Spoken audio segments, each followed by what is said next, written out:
अमर जी, अगर मेरी पत्नी पूजा पाठ कर रही हो तो क्या उसका फल उसके पति को प्राप्त होता है क्या महाराज जी? नहीं, उसका भजन उसको पूरा का पूरा प्राप्त होगा। आप यदि साधन भजन करेंगे तो आपने पाणी ग्रहण लिया है, आपकी अर्धांगिनी उसको प्राप्त होगा। लेकिन उसका साधन भजन किया हुआ, वो चाहे आपको दे तो आपको प्राप्त हो सकता है, नहीं तो नहीं। आप चाहो या ना चाहो वो चाहेगा। जैसे आप गंगा स्नान करने गए तो उसका आधा पुण्य फल उसको मिलेगा, क्योंकि अर्धांगिनी है। पाणी ग्रहण आपने किया, उसने थोड़ी आपका हाथ रखा है, आपने उसका हाथ पकड़ा है।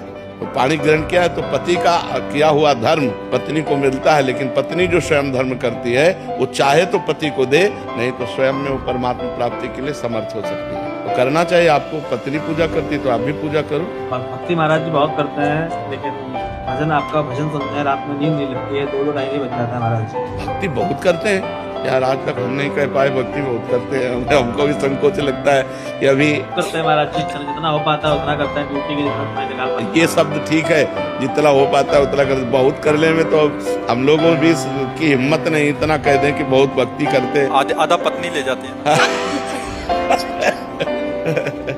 ना, खूब नाम, भगवान का नाम जप करो। रात में नींद नहीं लगती है। टेबलेट ले लो, नींद का टेबलेट ले लो, क्या करें बताओ। और उसके लिए तो डॉक्टर से बात कर लो कि आपको नींद नहीं आती। मुझे स्टेप बाय स्टेप बताएं कि जिससे मेरा मन शांत हो जाए। स्टेप बाय स्टेप चलना चाहती हो, पहले भोजन सुधारो। आपका भोजन सात्विक होना चाहिए और धर्म के द्वारा कमाए हुए धन से होना चाहिए। दूसरा, आप अपनी नींद सुधारो। नींद में 6 घंटे सोने को होने चाहिए। 4 बजे ठीक ब्रह्म मुहूर्त में उठ जाओ। अगर आपको ठीक चलना है, भजन करना है, तो ये 7, 8 बजे तक, 9 बजे तक सोते हैं, ये स्टेप बाय स्टेप भजन कर पाएंगे। उनका जीवन ही व्यर्थ है। और जबान सुधारो, हर समय नाम जप करो, मौन का आश्रय लो। अगर उत्तर देना है तो उचित शब्दों का उत्तर दो, व्यर्थ की वार्ता न करो। भक्ति होती है पवित्र इंद्रियों के द्वारा। अब जो गंदी बातें देखेंगे मोबाइल में, गंदे आचरण करेंगे, गंदा भोजन पाएंगे, होटलों का भोजन पाएंगे, मनमानी जागे, मनमानी सोए, मनमानी आचरण करें, और अध्यात्म नहीं हो सकता।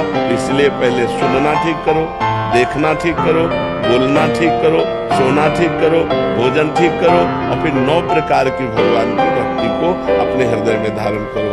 भगवान का ही श्रवण, भगवान का ही कीर्तन, भगवान का ही स्मरण, भगवान का ही पूजन। भगवान ही हमारे मित्र हैं, भगवान ही हमारे स्वामी है। भगवान को आत्मसमर्पण, वचन बंधन, इसी से भगवत प्रेम प्राप्त होगा। आध्यात्मिक यात्रा में सबसे बड़ी बाधा क्या होती है और इसे कैसे दूर किया जा सकता है? 3 बाधाएं होती हैं सबसे बड़ी: कंचन, कामिनी और कीर्ति। रुपये का लोभ, स्त्री भोग की आकांक्षा, काम भोग और मान बढ़ाई प्रतिष्ठा। ये 3 बाधाएं भगवत प्राप्ति नहीं होने देती। कोई तो धन में ही गिर जाते हैं, कोई धन और स्त्री दोनों में गिर जाते हैं, कोई धन और स्त्री अगर क्रॉस भी कर गए तो आगे मान प्रतिष्ठा में गिर जाते हैं। कोई गुरु कृपा पात्र बिरला ही होता है जो कंचन, कामनी, कीर्ति तीनों को ठुकरा करके सच्चिदानंद भगवान का भजन करके भगवान से प्रेम करे, भगवान के तत्व का ज्ञान प्राप्त करे। कोई बिरला ही होता है।